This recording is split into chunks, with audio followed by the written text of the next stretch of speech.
Everyone, today we're going to colour this image of a nice hot chocolate drink. It's along with my winter themed tutorials for the next couple of months.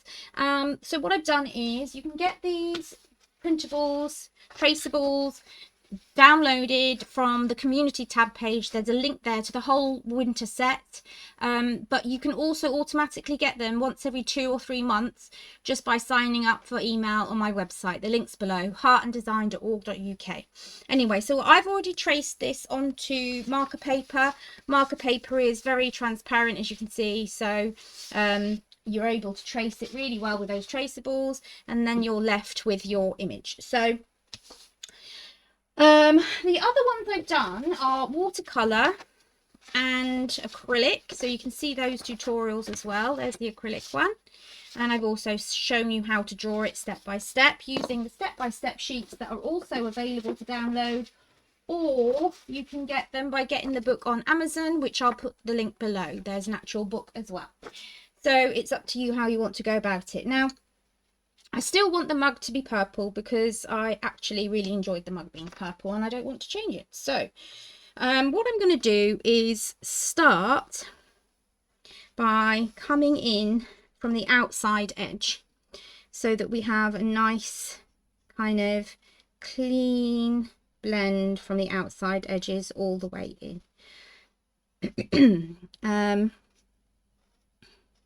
I'm probably, as we get to the middle, I might even leave some white just to show the light. So as you can see on these ones, I've tried to leave a little bit of light in the center. So we'll see how we go with that. We might not be able to manage it, but there is like a colorless blender. These are Ohuhu markers.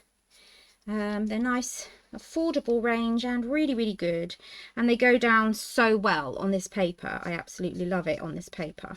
This is marker paper from, I can't remember their name, Winsor & Newton, and I know that they are a favourite of many colorists. Right, so I'm coming round in bigger sweeps now. I wonder if I've got a paler, an even paler purple. 24, I don't think I have. Maybe we could go for like a grey in the middle and try and blend it in. That might be nice, just so we've got some kind of colour. We don't really want it to be white. So we'll have grey in the middle, like so. And then we'll try and blend that into the background a bit.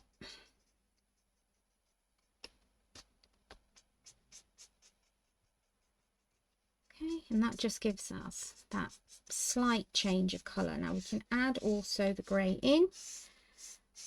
It's nice to mix the colours because there are spaces as we're doing these long sweeping motions. There's room to be able to put some of that in and it will kind of show up. I'm going to go over that and make it nice and smooth. And as you can see, we've kind of got that little bit in the middle now that's more like it's shining, like there's a light there. So now we're going to come in again with the markers, and rather than choosing a dark purple, because my other purples are very dark and it would have been a lot more difficult to blend, I'm just kind of going to come in and go over the layers, because as you layer on the colour it will naturally darken anyway, as you can see. So I'm using these sweeping motions because that's what will help to blend it out. I'm going to use the grey again to kind of blend it up. With these videos, I haven't practiced this, I'm just making it up as I go along, so I like you to see the process of that. That way you can learn much better than me having this pristine, well practiced image. You can actually see how my brain's working. Okay, and I'm just going over that grey a bit more just to help blend it in. It's nice to have the colour all over so that you have a general feel for. Right, so I'm coming in with the grey where I think it's going to be lighter.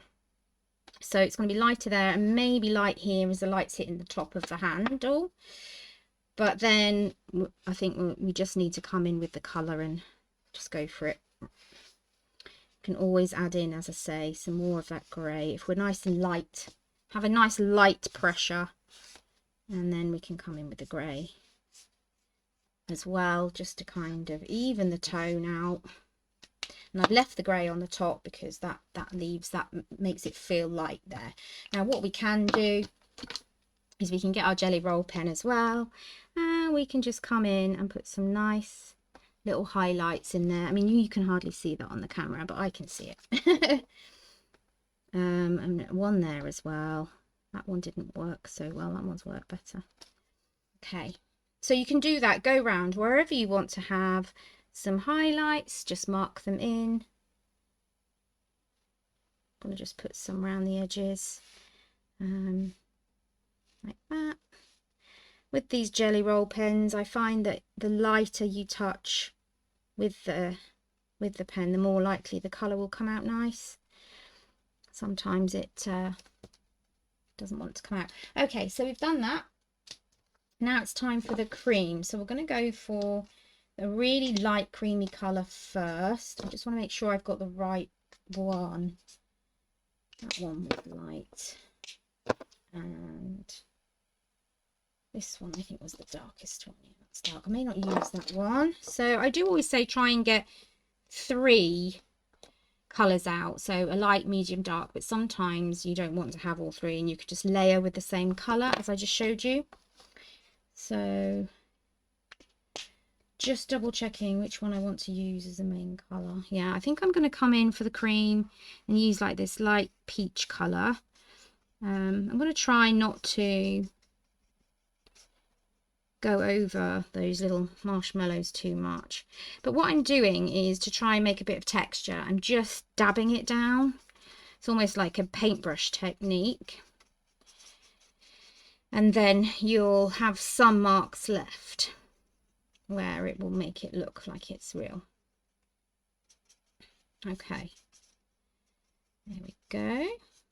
And then I am going to come in with the darker one slightly, and where there's cream there, that needs to be darkened, so we're going to come in and darken that bit. This would probably be darker around here. All around the bottom would probably be darker. Then underneath the marshmallows, that will be creating some shadow. So you can start to see it coming to life now. There we go. And I'm coming back in with a lighter colour because we don't really want anything too white left behind. I think it doesn't matter if there's a bit because it is cream after all. And we're adapting it for that. Right, so now I've got to pick out what I think will be a nice pinky colour for the marshmallows. And I think we'll go for R23.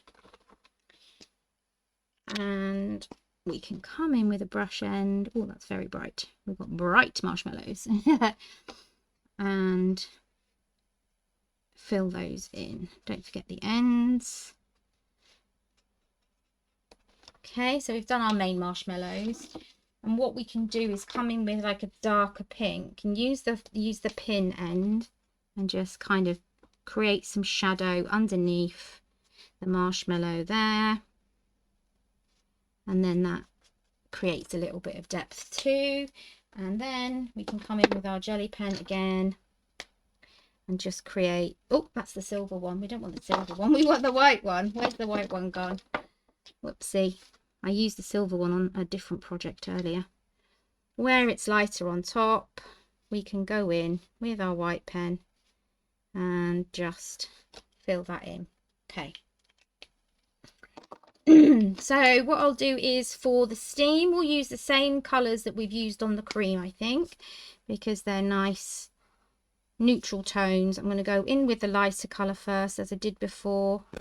It's nice and quick, this activity. Great for your sketchbook if you want a mindfulness activity, or for your scrapbooking, or you could do this design for a card of some type, or just for the fun of just sitting down and relaxing and doing it.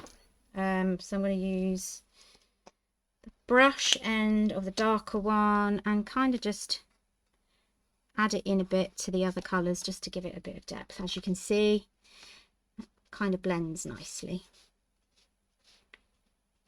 I'm going to come in again where it's going to be much darker on the cream, just to make sure we're getting that, really getting that sense of depth in. Yeah, that's good. And I'll maybe just put some little dabs here and there. Okay, I'm going to leave the top quite light because that is obviously where the light will be hitting the top. Now we need to go round, I want the grey again. We're going to go round and do the top of the mug.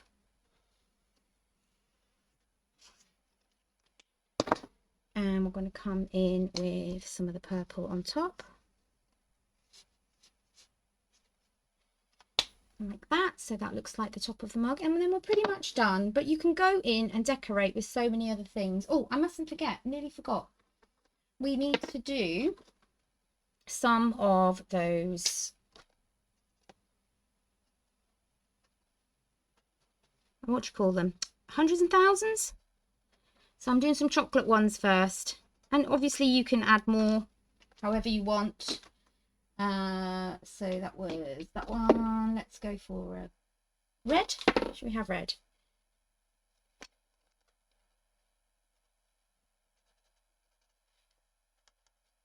And obviously, or I've drawn them in exactly from the downloadable. You can decorate yours however you want to. I'm going to come in with some green. Why not? And that's our hundreds and thousands all done. Now you could carry on working on this for a long time and making it more realistic. It's up to you, but I quite just like it like this. It's fun. I think I am going to come in with the purple again and really try and darken up these corners, but I don't want to use the dark purple that I pulled out because they really are a lot darker, and I think it will ruin it. It won't make much sense. Yeah, that's better. So basically just keep going until you're happy with it how you want it. That's just giving it that better dimension of feeling that it's a 3D by giving it a bit more darkened colour. And this actually will be quite a lot darker up here. It's kind of a grey blue up there now, grey purple rather. Maybe that could have a little bit more dark. There we go. So now I'm just adding in the darker purple that I had, but it's almost like a different colour, so I don't want to add too much in. Yeah, just maybe some bits here and there. As I said before, it's like so much darker, but I do like it. I think it does add a bit to it, but what we have to do is blend it in more with that purple, the purple we were already using. So sorry, I think I'm getting a bit of a cold today. Went to the cinema last night to watch a film and I was very busy, so it's highly likely I've caught something from someone. Yeah, okay. So I'm happy to leave it there. You can of course do more. You could add the gold gel or gel pen, or you could put sparkly bits on it if you're a crafter, and just adapt it to however you want. I may keep going after I've recorded it and finish off how I want it, but for now I think that's fine. So please do, if you enjoyed that, subscribe, like, comment, maybe even share. I am an early channel. I've only been going for a few months. Don't forget, you get your downloads when you sign up on my website or in the community tab. So look forward to seeing you in the next one, and have a good day everybody.